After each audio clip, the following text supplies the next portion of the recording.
Hello YouTube, I'm Mike Marston and welcome back to Borderlands 3. Now before we hop down to Eden 6, I thought I might take just a moment here, hang out in Moxie's bar and cover my skill tree and a couple pieces of gear, just so you have a little more insight on my character. And the way my skills are loaded out, we're basically covering three things: my shield, ammo regeneration, and fire. And first you'll notice I have 0 points in the demolition tree. The demolition tree, definitely a whole lot of fun, and it can be used to cheese the game quite a bit, or especially it used to be able to. Moze could spam infinite grenades and just wipe out entire maps all at once. Some of that has been fixed and nerfed a little bit with some hot fixes and patches, and that tree can be a lot of fun, but it's not one that I currently invest in. What we're going to start with is the Shield of Retribution tree. And first I have 5 points into Armored Infantry, and that just gives me damage reduction and increased gun damage, 15% gun damage and 13% damage reduction while my shields are active.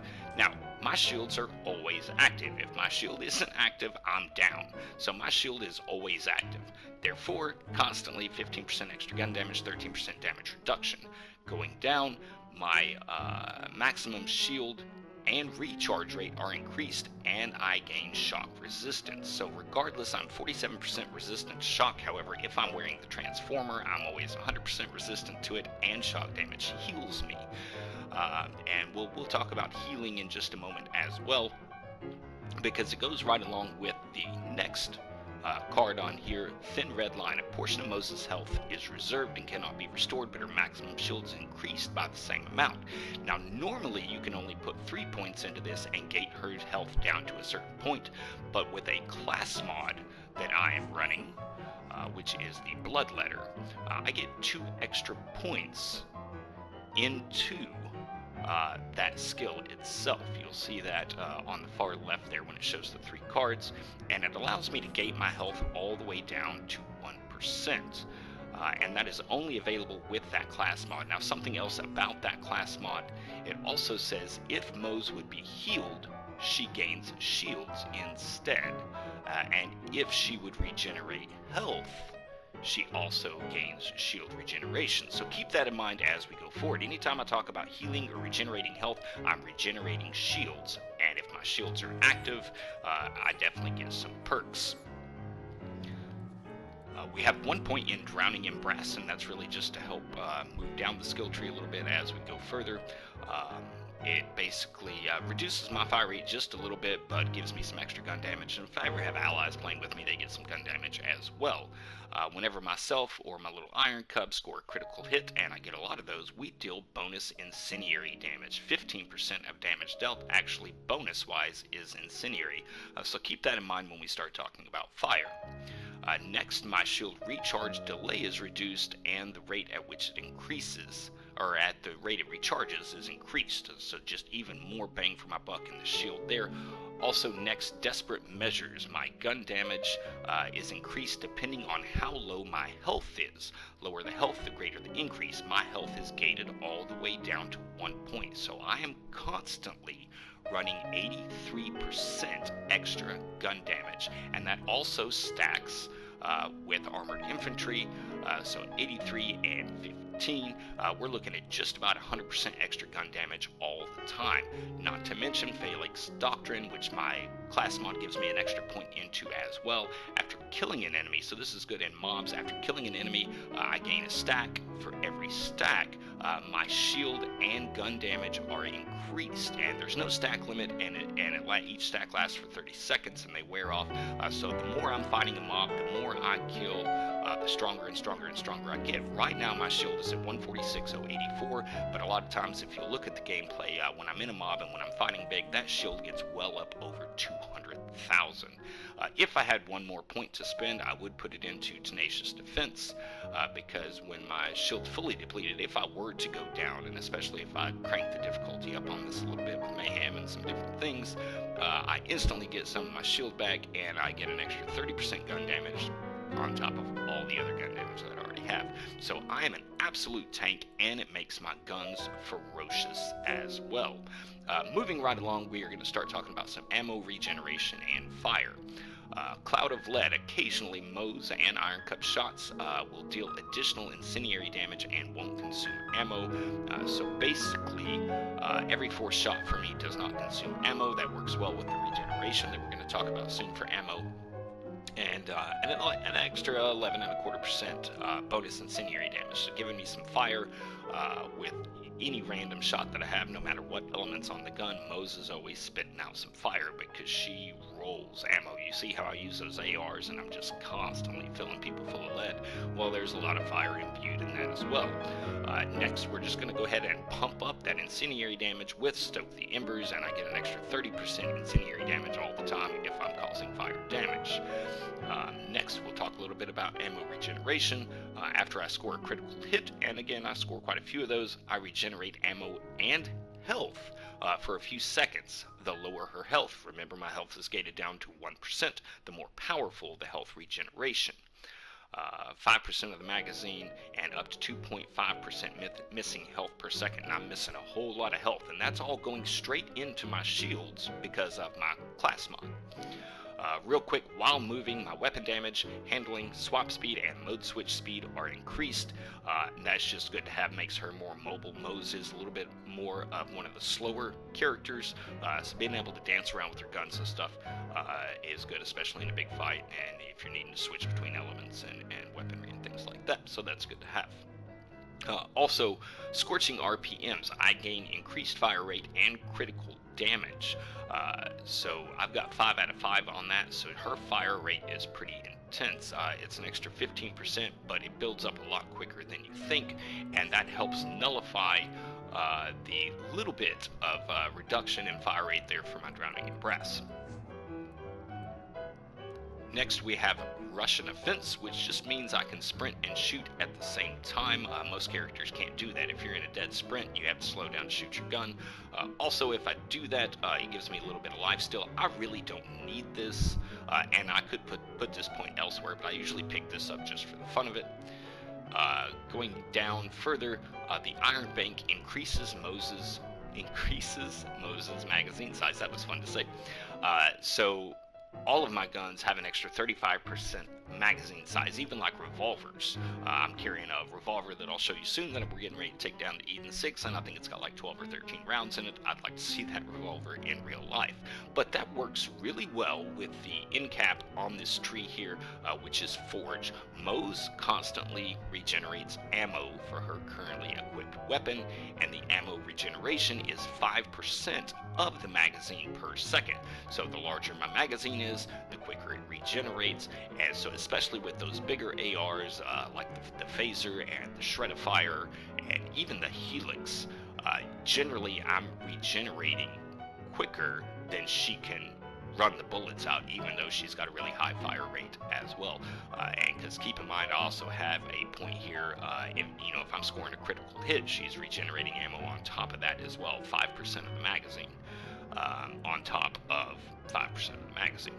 So all these things stack, and these are all wonderful things. Lastly, in the new skill tree that was just added with Season 2 and the Designer's Cut, which is paid content, by the way, you have to pay some money in real life to get this, but it's well worth it if you're a fan of the game and if you really want to experiment with different builds and things. It allows me to have the little Iron Cub instead of the big mech. But whenever myself or Iron Cub ignites an enemy, we both regenerate health for a short time. So with all the fire damage that I'm doing all the time, every time I light somebody up, I'm regenerating health. And what am I really regenerating? I'm regenerating my shield. Next, while the Cub's out, I get some extra movement speed, and that's good, because again, Moze is a little bit one of the slower characters, so anytime I throw him out there as a distraction or as a little buddy at my side, I move a little quicker as well. Sometimes I throw him out just so I can run a little faster. Scooting over to Explosive Fury, we gain increased status, effect, damage, and chance of such. That works with all the fire damage I do. I have a much greater chance to catch somebody on fire, and the damage that I do with that fire is buffed even further. And then lastly, with Fired Up, and this is the last point that I have, Whenever we apply a status effect to an enemy, I gain more increased fire rate for a short time, and this effect stacks. Now, the, again, status effect, that's not just limited to fire. Anytime I electrocute somebody, corrode them, radiate them, whatever I do, status effect damage and status effect chance, that's not just with fire, that's with any element. So that is my Moze. Lastly, in the gear there, not only, of course, do we have the Bloodletter class mod, but to kind of increase on that shield even further, I'm running an artifact called Lunacy. First, it always gives me 229 health per second in regeneration, and again, that's my shield. And then if you read the bottom of the card there, it says double your shield's capacity, but greatly increases your shield's recharge delay. So I'm not worried about the delay at which the shield recharges, because I have so much that allows me to regenerate health or regenerate shields, and it's really all regenerating shields anyways, that doesn't matter. And it doubles the already massive capacity size that I have for the shield. Right now I'm running the Resonant Back Ham, and its base rate is 36,402, and again, I'm looking at 146,084, and that's before I even get into combat and start pumping that shield even further. So that is my Moze, that's how I run her. And because we are going down to Eden 6, and we're going to meet Wainwright Jakobs, who is the leader, now currently, since his father's passed away, he is the leader of the Jakobs Corporation. We're going to go down with some allegiance, we're going to go down in style. You can see my little cowboy hat there, and I am running the Companion, which ignites enemies every critical hit. That's great, and at the end of the action skill, so whenever I throw Cub out, when he goes away, the next two magazines will have additional cryo damage. So a little Song of Fire and Ice there for my Game of Thrones fans, how about that? The Gatling gun, consecutive hits increase weapon damage by 1% per hit, and if I miss, then it removes all bonuses. Nextly, we have a couple shotguns, the Roundup Robin's Call, just awesome shotgun here. I'll show it off pretty soon. You'll definitely be seeing that. And then the Speed Loading Hellwalker, and this is a little reference to the video game Doom. The first time you pick it up, it plays some rockin' theme for like a second, and it's basically a sawed-off shotgun that does some crazy fire, and it is extremely strong. On there you can see an extra 505% weapon damage, and it is really cool. When you look at the card, it is 9,268 times 10 on damage, so very cool. Also, when I fought, I believe it was Captain Trant, I picked up a Bloodletter class mod, and I went ahead and put that on just for this planet because it gives me 40% extra shotgun damage, and I'm going to use the Hellwalker and the Robin's Call, and it also gives me 63% Jakobs weapon accuracy. So for both the shotguns, the Gatling gun and the Companion, I'm going to get extra accuracy on those, and then it's going to pump the shotguns even harder and still allow me to do all the trickery with my shield and my health, and these are all great things. So we are going to run down, see Ellie real quick and the drop pod, hey buddy, and make our way to Eden 6. Let's see, Ellie.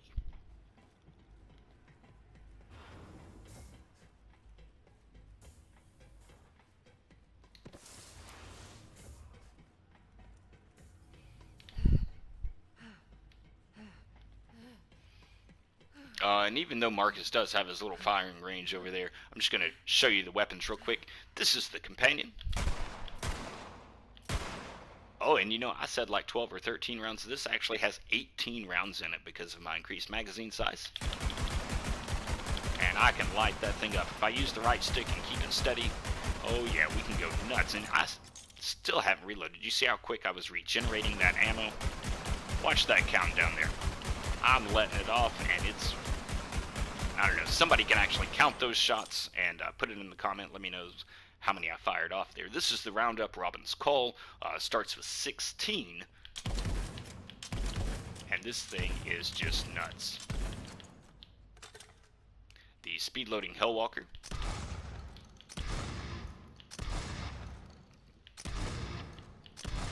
So we get up close and personal, we're going to hit somebody hard. Next, the Gatling gun. Jakobs ARs are pretty terrible.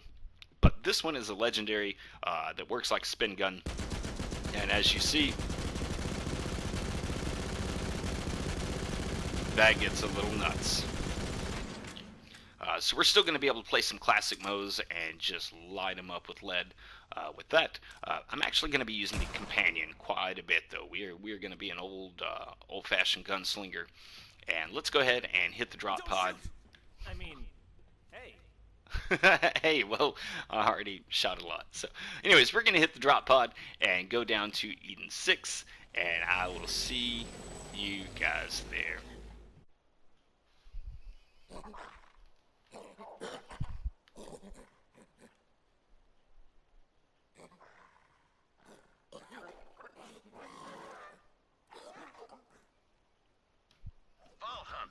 I wish I could give you the proper Jakobs welcome to Eden 6, but those COV devils are everywhere. Me and a few survivors are holed up in my family's lodge. Supplies are running low and we're surrounded. I need your help. Alright, well, we are going to help him. Welcome to Eden 6. It's a little swampy. Now, Eden 6 is one of my favorite planets in this game. It's one of my favorite planets to explore, and it's full of big old jabbers, which are like orangutans, monkeys. There's some dinosaurs. They're called saurians. Those craven zealots. Jakobs Corporation has survived for 300 years, but these COV devils have spread across the system like a damn plague. All under the orders of those rat bastard Calypsos. They murdered my father because he wouldn't hand over our vault, and now they've come for me. But as far as pacing in the storyline goes, the game kind of drags a little bit, in my opinion, on Eden 6. So, damn those Calypsos. So we're not gonna fight every single person and every single mob that we see. We're going to try to get through some of this best that we can. And let's make our way up to the lodge. Naughty Peak, I believe, is what we're looking for here. And sign says go this way, so let's go this way.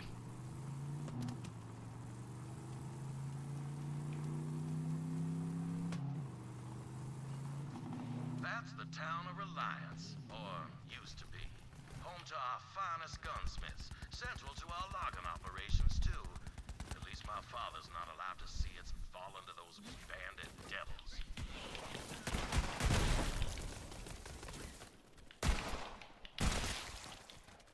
Yeah, I really just wanted to show you guys the town of Reliance real quick. And I'm sure we'll be hanging out here pretty soon. But again, we need to get up to the lodge. Fight to the death! Should have moved!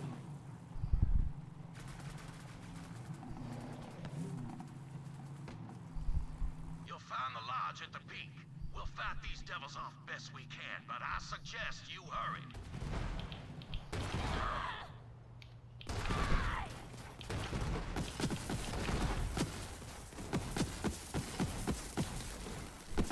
I'm just trying to get out. Okay, well, thanks for parking my car for me. Fight for the wrong side? Get dead.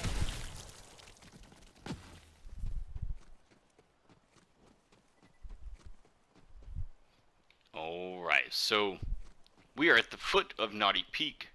Naughty Peak is way up there, and this is blocked off by the bandits. So we're going to go up around the other way and see if we can get to Wainwright before things get too hairy for him.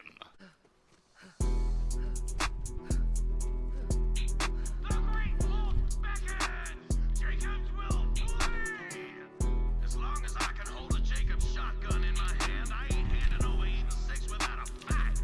Come at me, you mud-sucking bastards. You just keep going, don't you, Volthy? Have you considered go out out laying down and dying? Seem to work for your siren friend. Haven't heard any complaints from her.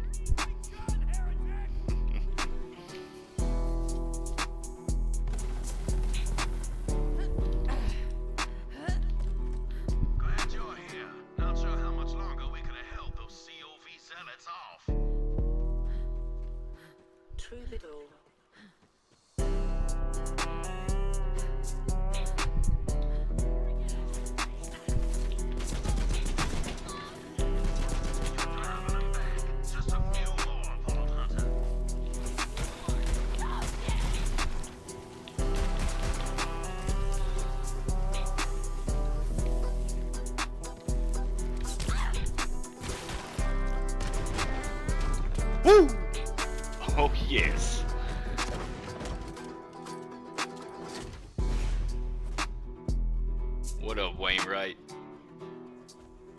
Vault Hunter, you just saved my damn life and I am in your debt.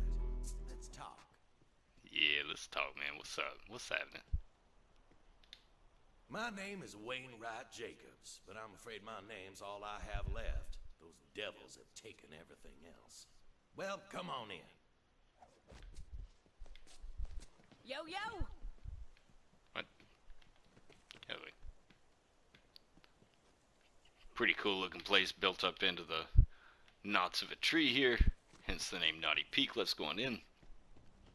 Help yourself to some firearms. I salvaged what little I could from my father's personal collection, but he can't use them now. Check out that bald spot. Calypso devils murdered him and took everything from me.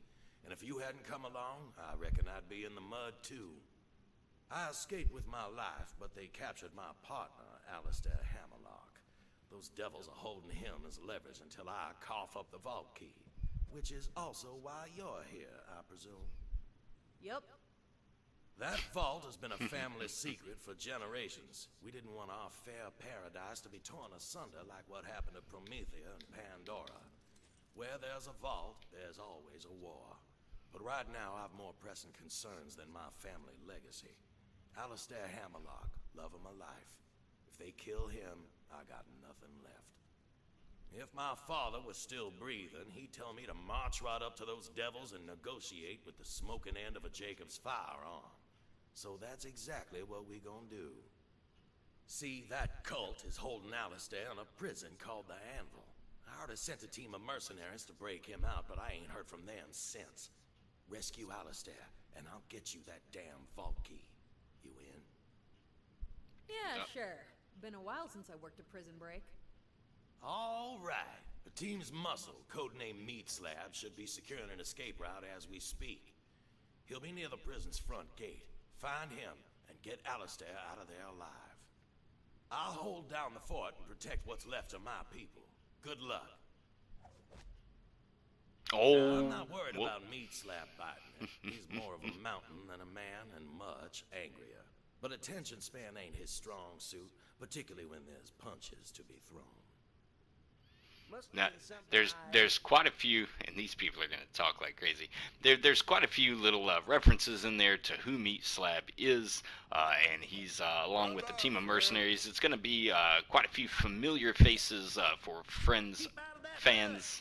Oh my goodness, I got to get away from these people.